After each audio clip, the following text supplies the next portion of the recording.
We've never, listened to a whole side of an album before, have we?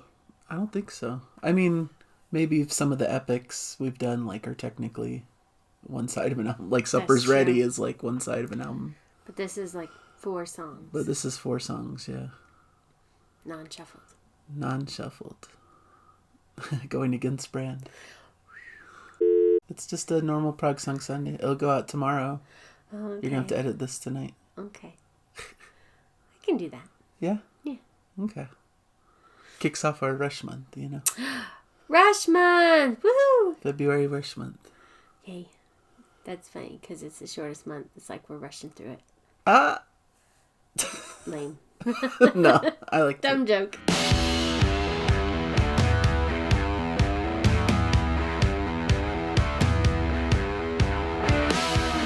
Hello everybody and welcome to Nathan on Shuffle and to our latest episode of Prog Song Sunday. I've got Jana with me. Hi. And this is the show where we listen to a prog song together, or in today's case, several prog songs together. And we just enjoy it. It's Jana's first listen, and we get to see her impressions as a first listener to a lot of this music. So, yeah, today's kind of a special one. Usually we shuffle into the songs, but today I actually chose what we're going to listen to kick off our Rush month on the channel. Every month this year is focused on a different classic prog band, and I decided that February should be for Rush. Yay. So we're doing several Rush-themed shows. And I thought it would be great to kick it off with listening to some of their most classic tracks from one of their most iconic albums. So okay, we're going to listen to side 1 of Moving Pictures. And so there's 4 songs on this: Tom Sawyer, Red Barchetta, YYZ or YYZ, and Limelight. Now, we've already listened to YYZ. Yes. Zed. Another time in a previous we have a incarnation. Previous reaction to YYZ, which you can check out. And so that song in particular, I guess technically won't be a first listen, but I don't remember it though. So but the other 3 are the first time I believe Jana has heard them, unless she's heard them on radio or somewhere else out in the ether, but we'll see. Highly unlikely. But I thought it was fun because, this is one of their more iconic albums. And we're going to be touching upon this album in full in a later show where we just discuss the album in our Revisiting Classic Prog Albums series. So I thought it would be cool because once we do that show, Jana will have heard the whole album, so we can't really react to any of these songs. So I wanted to get several of them done on the channel so that we could get a pure reaction to some of their more iconic classic singles. I hope I don't disappoint.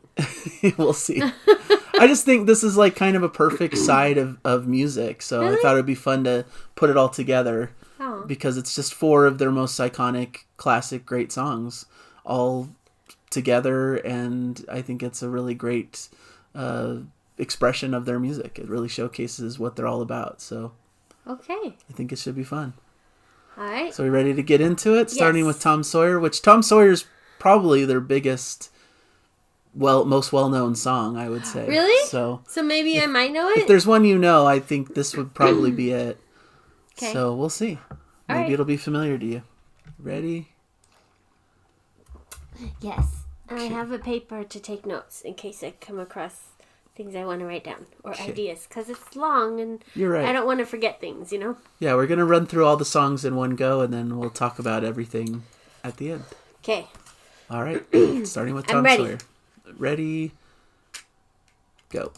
A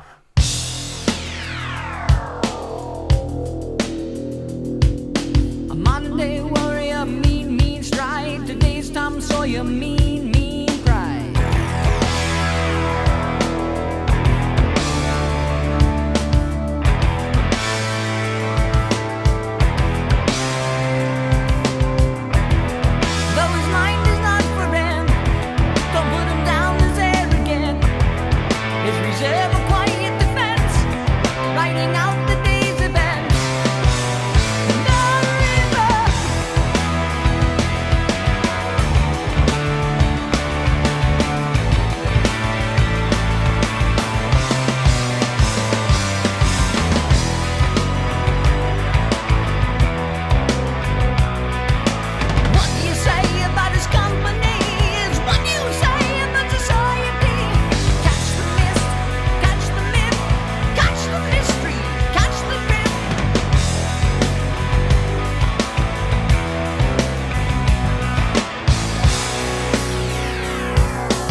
Song 1. Now Red Barchetta. Cool. Red Barchetta.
All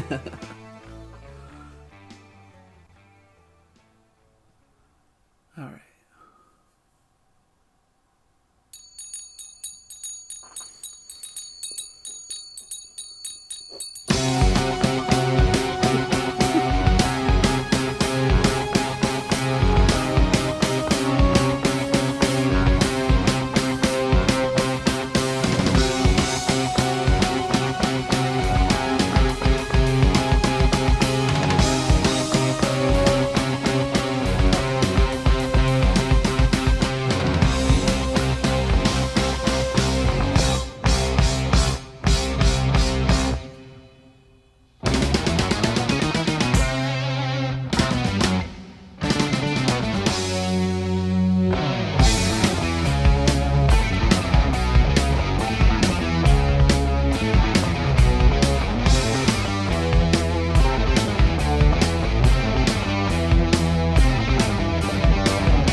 go. 4 songs in a row. Wow. A lot to take in. See, I felt like that was more manageable to me because I knew they were 4 shorter songs broken up than like one long epic. Interesting. It's the same because the epic, like, it's the same. The epics have Different distinct sections. sections. Yeah. But I don't know. Maybe just like seeing the countdown. Oh, there's only 1 minute left of this 4-minute song, as opposed to like, oh my gosh, there's 16 minutes left of this 20-minute song. Yeah. Like, I don't know. Maybe it's a psychological. Mind, yeah, that. Psychological. It's psychological for me. Yeah. So I felt like that was much easier to sit through in one sitting. Yeah.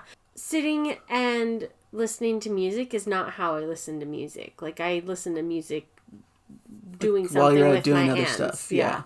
So it's sometimes hard for me to sit here for like long periods of time and listen to a long song without a break. Mm-hmm. But because this one had like these breaks, it was a little easier for me. So. Okay. Cool. The last That one, works. I'm gonna go through some of my notes. Okay. Yeah, let's do some notes. Let's see what the you last thought. one, Limelight. Besides my pen dying in the middle of it, I think that was my. I don't know. I was gonna say least favorite, but that's not the right way to. I don't know. I didn't. It was fine. You didn't connect with that one as much as the other songs. I did like the soft break in the middle where there was this drum solo. No, that's not right. Where there was this guitar solo, yeah. And the bass was like going crazy, doing all kinds of stuff. But like because you're listening to the guitar solo, I think that gets like overshadowed. Okay. But I'm always listening for the bass. For the bass part, yeah. That's really cool. I don't know why I would say this is my least favorite because that's not true. Like they're all great. They're all great songs. Yeah. Yeah. What if I were to guess a year for this? Because we didn't talk about what year this came out. Okay. I Let's would do a guess guessing game. Early 80s. That's a good guess. Yeah. Yeah. When is it? I'll check for sure, but I wanted to say 81 or 1980. That's a great year. Yeah. That's what I thought. I thought early 80s because it had, I thought there were elements, if I recall from my Prog education. Yeah, I think Rush kind of went like, oh no, that's Genesis, huh? Genesis went like 80s pop. Yeah. What did Rush do? Did they not do any? They just stayed Prog, right? Cut. It's okay. I don't mind being wrong. People will correct me. It's fine. Did they always have like their same sound? Yeah, like every band, I think Rush evolved into something a little bit different in the 80s, but to me, they were more capable than other bands that did the same thing of like retaining their prog spirit, but there's definitely an infusion of 80s style, and it gets even more pronounced beyond this album, I would say, which came out in 81 before I get corrected by a million people in the comments. I believe this album was released in 1981. Okay. Okay, so I liked the classic rock sound. Starting with Tom Sawyer, I liked the classic rock sound. Mm-hmm. And I thought that it had a really 80s sound, which is why I thought maybe early 80s. Yeah. But because of that classic rock, like still like 1 foot in the 70s and 1 foot in the 80s. I think that's with fair. like their synthesizer and like their weird sounds that are going on, but then also like this classic like Right. I can't remember any of the melody or anything to sing along, but the note that I wrote about the lyrics, I liked the change is permanent. That's what I wrote down. I'm like, that's cool. That needs to be a quote somewhere. That's a good line. Yeah. Red Barchetta. Mm-hmm. I loved that one. Yeah, that's your favorite? Yeah, that was definitely my favorite. I loved that one because I was following along with the story and being like, I was all in. And I feel like the music very much represented what it feels like to have freedom driving in a car. Yeah.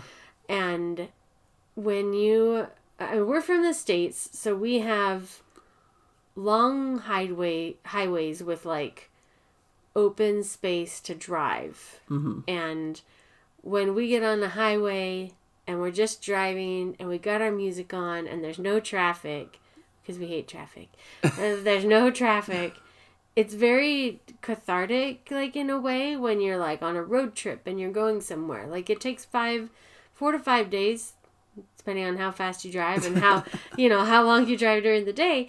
Like, it'll take 3 to 5 days of driving to, like, get across our country. And so it's a pretty vast country. Yeah. And so to take, like, a 6-hour drive and just listen to music the whole way, it can be very cathartic. And so, like, I thought that was just that's what this was, like, evoking in me. Yeah. It was, like, the freedom to drive and, like, how I felt like the music really matched that, like, this, like, let's go drive. The story itself, like, it's his weekly crime of, like, speeding through the countryside, I'm guessing the alloy air car that he talked about that made him turn around and rush back to the farm. I'm guessing that's some kind of police. I don't know. Oh, okay. Maybe a train. I don't know. That doesn't make sense either. But he had to race back and evade them. So right. I don't know. But I wrote the feel of the song, the excitement of the song, car freedom. So yeah. But I enjoyed that. Especially relevant to us, where we feel so trapped by traffic every day. We have a long commute and we hate it. Yeah. Not for long. Not for long, hopefully. We're moving soon. So. Yeah. Really cool. And I feel like there's little sounds in there that almost imitate, like, driving. And yes. Like, it's kind of cool how they incorporate that.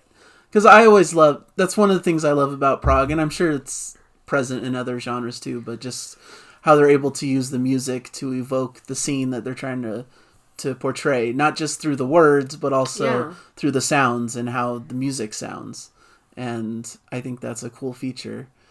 Yeah. And I think Rush does it well. Like, even thinking back to 2112, like, the music of that epic, like, really... It sounded sci-fi. Tells the story of what they're trying to convey. Like, you can imagine certain things in the story happening while that music's playing, even without the lyrics actually telling you the story. Yeah. So I think that's a cool thing that Rush brings. They're great storytellers, but not just lyrically, but also, like, the music evokes what they're trying to convey story-wise. Well, it's not like they're always connected. There's not this disconnect of, like, we're telling this story, but then we're doing a song that's totally, like, a different kind of song than what you'd think. Yeah. It always fits together really well. It was great.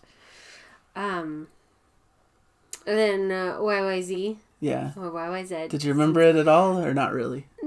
Parts of it, maybe. Okay. And I was halfway through, and I was like, there's no lyrics to this. Yeah, like, it's instrumental. Like, I didn't remember that. So I wrote that down. No lyrics. Yeah. And I wrote showcase for musicianship, because they're all just amazing in it. Yeah. And I left the bass line in it. Yeah, and of course. Even though my guess in my head, this was coming out in the early 80s. So, like, that's what I had thought, but it was still definitely prog. Yeah, that's probably the proggiest part of this whole side. Is that. So. And one cool thing, I'm sure I mentioned it in our other reaction about YYZ, is that's the airport identification code, I guess, of Toronto Airport. And so the, like, inspiration for that was, like, that airport code in, like, Morse code. That's kind of like the beat that they're doing at the beginning of the song. So it's kind of a cool... I didn't remember that at all. Like, thing that they're trying to pull off there. Like, make an instrumental prog song out of this, like, Morse code of YYZ, the International Airport. So I just thought that was a cool little tidbit that I'd bring back up. That's a good tidbit. Yeah. And then the only thing I wrote for Limelight is I liked the lyric, I didn't get it exactly, but all the world's a stage and we're merely the players. So I just thought that was very cool. Yeah. I think that song is, like, kind of about, them being in the spotlight because of, them getting more famous as musicians, and, like, there's pros and cons to that, they're kind of talking about the negatives of, like, how it can feel kind of like fake, or kind of, like, It's not all it's cracked up to be. There's downsides as well to being in the limelight. Even though it's something you dream of being, there's, negative parts to it as well that can take a toll on you. So I think that's what the band's expressing on that one. So all in all, like, really 4 classic tracks. Solid music, like a solid, and I feel like they flowed well together. They all were distinct songs, but they sounded like they were from the same album. So yeah, I mean, it was great. It was really, really great. And I think they're one of the best examples of a band that gracefully transitioned from the 70s into the 80s. Like, has those touchstones, like you said, of like early 80s music, but doesn't sacrifice some of their 70s, inspiration and their like technical playing and abilities and things like that. Like, where other prog bands, they really switch things up and maybe a little too much and sacrifice some of who they were in the 80s. Of course, that's personal opinion. Some people love the stuff all these bands did in the 80s, but yeah, I probably will love it. Yeah, you probably will. Yeah. So yeah, I guess we're good there. It's kind of a longer episode, so we should probably close the show. Quick end. But thank you guys for joining us. Let us know in the comments any thoughts you have about Rush, about this album, about these tracks in particular. We'd love to hear it, and hopefully you guys enjoyed this episode. And more to come in the next... More to come. When we talk about this album later, right? Yeah, we're going to talk about this album in full, so you'll get more thoughts. You'll listen to it maybe a time or two more just to get... Yeah. Maybe you'll get more impressions from that. And for side 2. Yeah. See how you feel about the other songs on the album. So yay! Should be a fun time. So thank you guys, and we'll see you in future episodes. Enjoy the music. Enjoy the music, everybody. Bye.